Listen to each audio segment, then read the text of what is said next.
Assalamualaikum warahmatullahi wabarakatuh.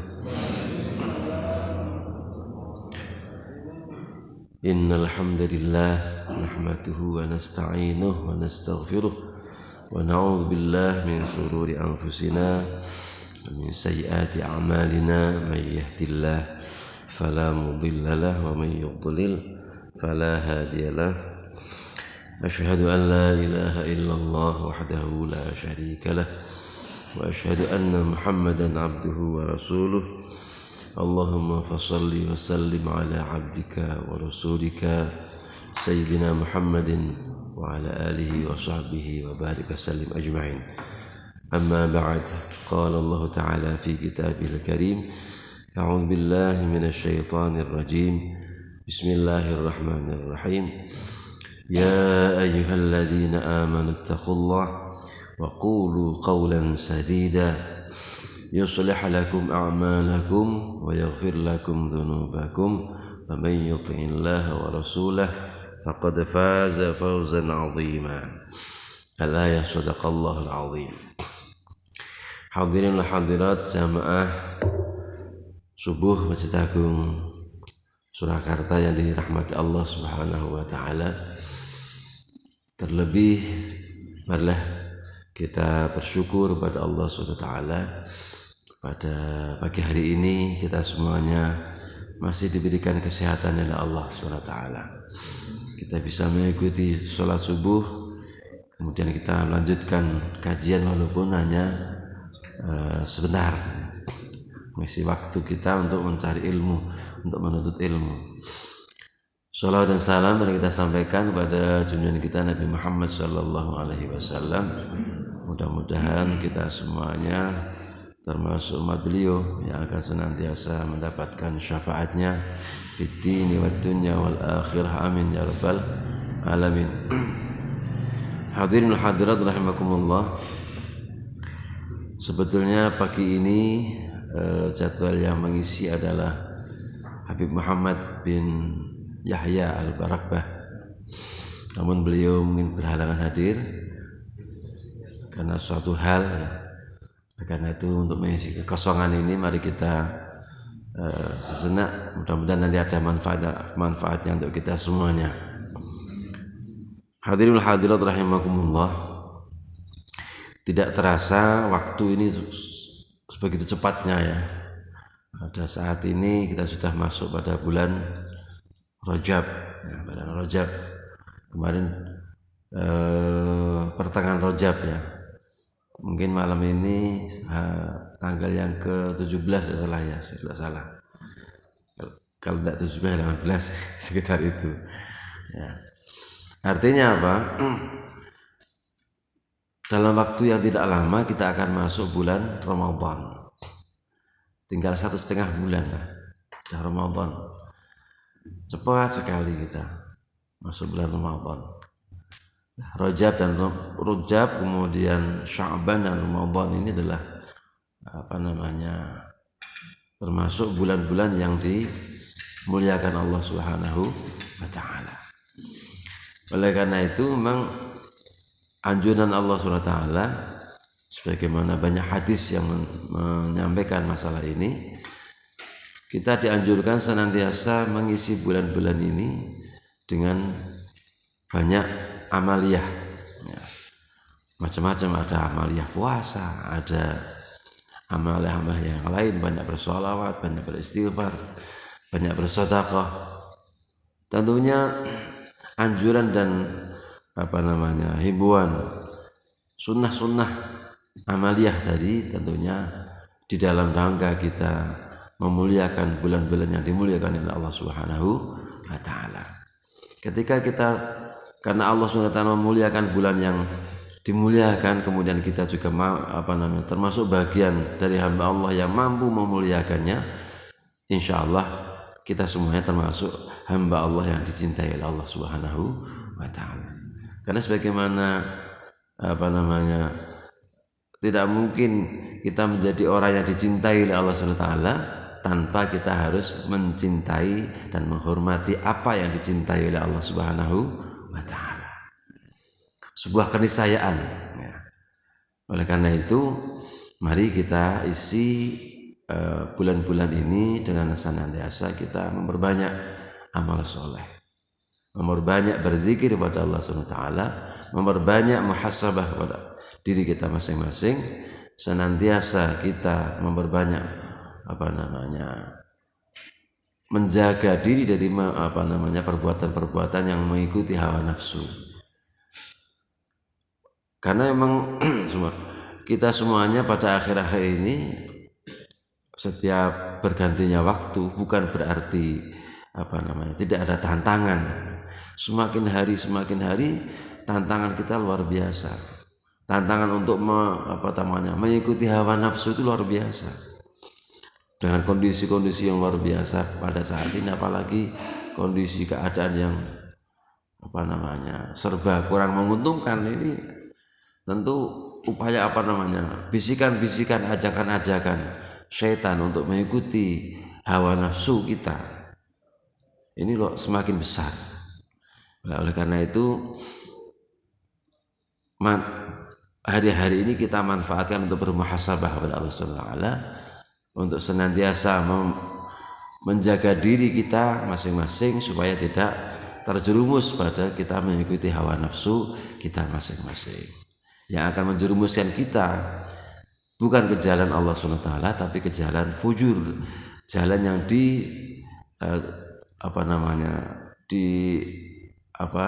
yang mengarahkan kepada kita untuk menuju nerakanya Allah Subhanahu wa Ta'ala. Hadirin hadirat rahimakumullah, hal-hal yang mesti harus kita lakukan apa saja agar kita senantiasa terselamatkan dari hal-hal yang fujur. Di antaranya adalah satu, menjaga diri kita sebagaimana yang saya sampaikan tadi di awal muqaddimah kita, ya ayyuhalladzina amanu taqullaha wa qulu qawlan sadida. Yang pertama adalah kita senantiasa dianjurkan untuk berkata, berbicara dengan bicara yang baik, yang benar, yang suduk, yang benar, yang jujur ya. Karena pembicaraan lesan itu adalah mengarahkan kepada kita selamat dan tidak selamanya kita ya. Hidup di dunia dan sampai di akhirat kelak itu tergantung bagaimana kita menjaga lisan kita. Lisan kita itu bisa mengarahkan pada kita untuk hal-hal yang positif, juga bisa mengarahkan pada kita untuk hal yang negatif. Apalagi kondisi-kondisi yang yang mengarahkan pada kita dalam kondisi semacam ini, itu kadang-kadang mudah sekali untuk menyampaikan atau mengucapkan hal-hal yang tidak baik, ujaran kebencian, kemudian menyebar fitnah dan seterusnya. Kondisi-kondisi semacam ini saat ini luar biasa. Tantangan-tantangan itu besar sekali. Kondisi keadaan yang menghimpit kita. Nah, oleh karena itu, walaupun toh kita susah dalam hal apapun, tentu harapan di upaya-upaya kita senantiasa menjaga lisan kita. Karena orang yang senantiasa menjaga lisan itu adalah bisa menjaga diri kita dan orang lain kepada hal yang fujur, hal yang tidak diridhoi oleh Allah Subhanahu wa Ta'ala.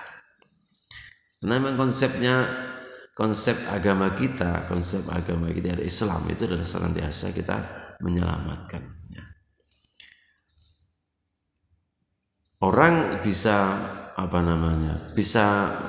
menjadi Islam yang kafah, menjadi Islam yang sempurna ketika dalam kehidupan kita dimanapun saja berada dan kapanpun saja berada, itu senantiasa menjaga lisannya, menjaga dirinya dan menjaga orang lain, senantiasa supaya selamat, supaya damai, supaya bahagia. Semua perkataan kita itu menuju kepada kebahagiaan, menuju kepada kedamaian. Itulah selamat. Islam. Man salimal muslimun, orang yang Islam itu bagaimana? Menjaga lisannya, menjaga dirinya dan menjaga orang lain supaya selamat gitu. Jangan sampai kita justru malah menyebarkan hal-hal yang permusuhan, hal-hal perkataan-perkataan yang menjadikan kita suudzon pada orang lain, perkataan-perkataan yang menjadikan kita permusuhan pada orang lain bermusuhan pada orang lain juga. Nah, inilah pentingnya kita menjaga lisan kita. Man salimal muslimuna min lisanihi wa yadihi. Orang Islam itu bagaimana? Orang yang senantiasa menjaga lisannya, menjaga orang lain dari perkataannya dan perbuatannya. Yang pertama, senantiasa menjaga lisan kita. Yang kedua, upaya-upaya kita apa saja untuk agar kita senantiasa terjaga dari hal yang fujur. Yang kedua adalah berpikir positif, husnudzon. Karena kunci kita bisa berbicara dengan baik, kunci kita bisa berbuat baik, kunci kita bisa bersikap positif itu ketika kita memiliki sifat ataupun karakter husnudzon. Orang yang husnudzon itu akan terjaga dari diri kita, perbuatan kita untuk terjaga dari hal yang tidak kita inginkan, yang fujur tadi. Suatu bangsa, suatu negara bisa menjadi perang, bisa menjadi permusuhan ya, sejak dulu kala ya, antara kerajaan satu dan kerajaan yang lain. Termasuk sekarang ini ada terjadi permusuhan antar kampung misalnya. Itu terjadi karena memang salah satu di antaranya yang pertama memicu itu adalah suudzon. Nah, orang yang suudzon itu api sekamnya ya, jadi yang memicu permusuhan, yang memicu perperangan itu adalah suudzon. Mengapa terjadi suudzon? Karena terjadi iri hati, dengki. Ya. Kita harus menghilangkan sifat-sifat kedengkian. Kita harus menghilangkan sifat-sifat perasaan-perasaan yang kurang baik terhadap orang lain. Ya. Orang yang dengki, orang yang hasud, ya, itu adalah sifatnya setan. Mengapa setan menjadi yang semula hamba Allah yang taat kemudian menjadi tidak taat, menjadi dihantam oleh Allah Subhanahu wa taala masukkan neraka selama-lamanya? Karena ada muncul sifat keirian, kedengkian, kesombongan. Nah, pertama kali adalah hasud tadi, tidak senang, iri hati. Nabi Allah Subhanahu wa taala memerintahkan jin dan malaikat ya waktu itu untuk bersujud kepada Nabi Adam alaihissalam, ciptaan Allah yang baru ya. Sebelumnya sudah diciptakan syaitan tadi ya, yang diciptakan dari tanah, sementara syaitan diciptakan dari api. Syaitan dengan kesombongannya dan keiriannya mengatakan, aku kan lebih baik daripada Adam. Aku diciptakan dari api, sementara Adam hanya diciptakan dari tanah. Keirian dan kesombongan tadi muncul ketidaktaatan, muncul ketidaktaatan setan untuk beribadah, untuk mengikuti perintah Allah Subhanahu wa taala. Sehingga dengan iri dan dengki serta sombong tadi ya, muncul sombong tadi, maka setan dilaknat oleh Allah Subhanahu wa taala untuk selama-lamanya akan dimasukkan ke dalam neraka. Ya, hal semacam ini menjadikan setan berupaya semaksimal mungkin mencari teman ya, Dan itu diberikan izin Allah SWT. Silakan. Tapi yang tidak bisa adalah orang-orang yang mukhlis, orang-orang yang bersifat memiliki sifat ikhlas. Nah, hal semacam ini iri, dengki, sombong yang akhirnya menjadi sombong gitu. Itu adalah kunci kita mengarah pada nerakanya Allah Subhanahu wa taala. Nah, oleh karena itu yang sifat yang kedua yang mesti harus kita hindari adalah sifat iri, dengki, sombong dan berburuk sangka. Ini yang perlu kita lakukan yang kedua. Kemudian yang ketiga, upaya-upaya kita agar senantiasa kita terselamatkan oleh Allah SWT, agar menjadi hamba Allah yang selamat. Yang pertama tadi adalah perkataan yang baik, perkataan yang senantiasa suduk, yang benar. Kemudian yang kedua adalah berhusnudzon, jangan sampai bersuudzon. Kemudian yang ketiga, upaya-upaya kita apa agar kita terselamatkan baik di dunia maupun di akhirat adalah yang ketiga adalah senantiasa kita mengikuti perintah Allah Subhanahu wa taala. Sebagaimana hadis Nabi Muhammad SAW, apa-apa yang aku sampaikan maka ikutilah, dan apa-apa yang dilarang maka jauhkanlah. Ini adalah perintah, artinya sama dengan kita bertakwa kepada Allah Subhanahu wa taala, meningkatkan ketakwaan kita kepada Allah Subhanahu wa taala. Dimanapun saja, kapanpun saja, kita diharapkan senantiasa bertakwa kepada Allah Subhanahu wa taala. Al-imtithal awil amamir wajtinabun nawahi. Senantiasa mengikuti perintah-perintah Allah dan senantiasa kita menghindari larangan-larangan Allah Subhanahu wa taala sesuai dengan kemampuan kita masing-masing. Karena kondisi kita kadang-kadang juga tidak mesti terus tinggi terus iman kita, kadang-kadang juga turun, tapi harus dikendalikan. Jangan sampai kita lepas kendali. Ya, jangan sampai kita lepas kendali. Ketakwaan itu harus ada dalam diri kita masing-masing. Apalagi dalam kondisi semacam ini, kita dihadapkan pada permasalahan-permasalahan yang luar biasa. Tantangan-tantangan hidup kita semakin luar biasa. Ya, kalau kita tidak meningkatkan ketakwaan kita kepada Allah SWT, kita akan mudah terjerumus pada hal-hal yang dilarang oleh Allah Subhanahu wa taala. Ini penting sekali kita sampaikan agar diri kita masing-masing bisa akhir hayat kita nanti menjadi hamba Allah yang senantiasa husnul khatimah. Amin ya rabbal alamin. Bapak-bapak sekalian yang saya hormati, Masjid Agung Surakarta ini adalah tempat ataupun media agar kita senantiasa memelihara ketakwaan kita kepada Allah Subhanahu wa taala.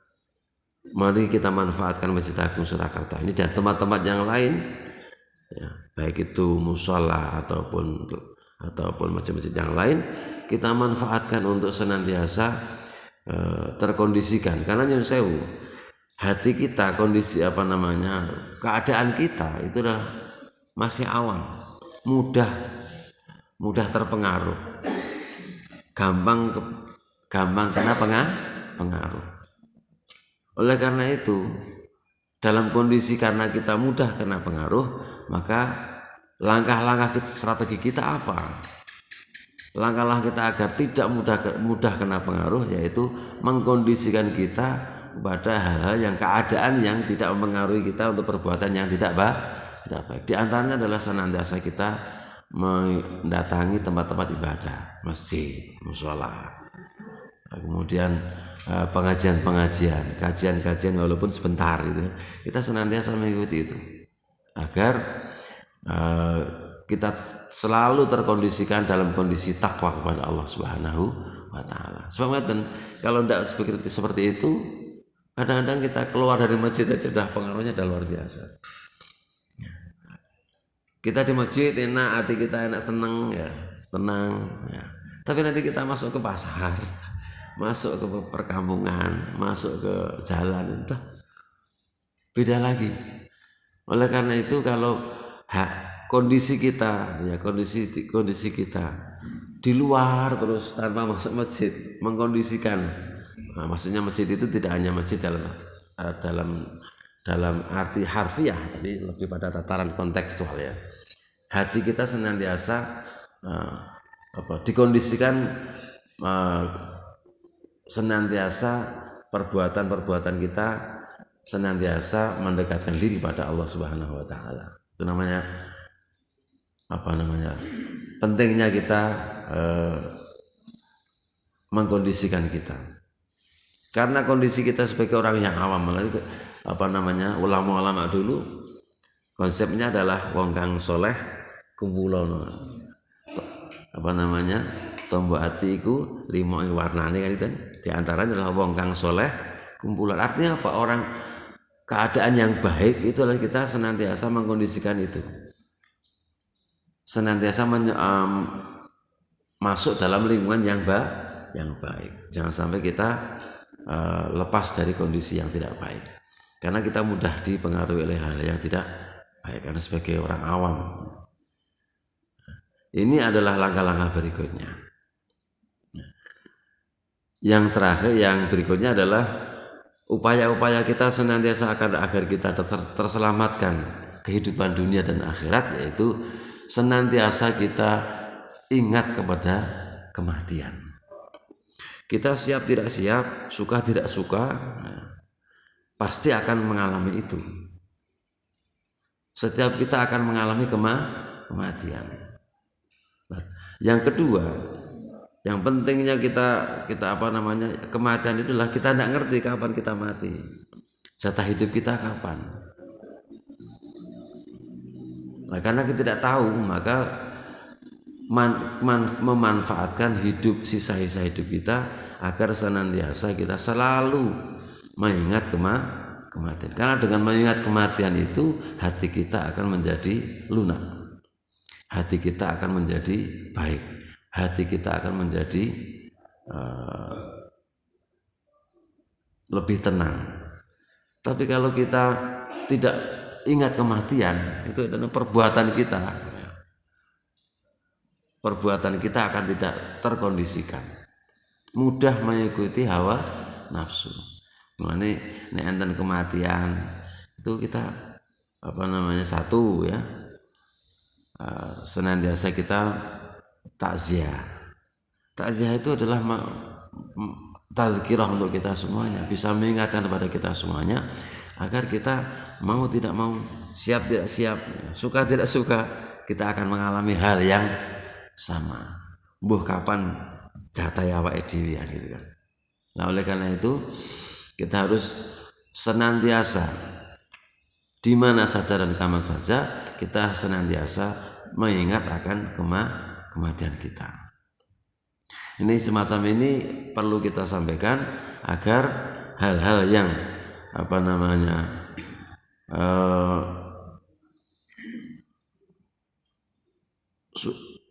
keadaan-keadaan kita dalam kondisi apapun, kalau kita ingat kematian kepada Allah, kematian kita masing-masing, maka akan menjadi pengerem hawa nafsu kita supaya kehidupan kita, perkataan kita, perbuatan kita senantiasa terkondisikan di jalan Allah Subhanahu wa taala. Demikian sedikit ini yang bisa saya sampaikan, karena beliau Pak Habib Muhammad bin Yahya Al-Barabah tidak bisa rawuh. Mudah-mudahan sedikit ini bisa memberi manfaat untuk kita semuanya, wabil khusus pada saya sendiri.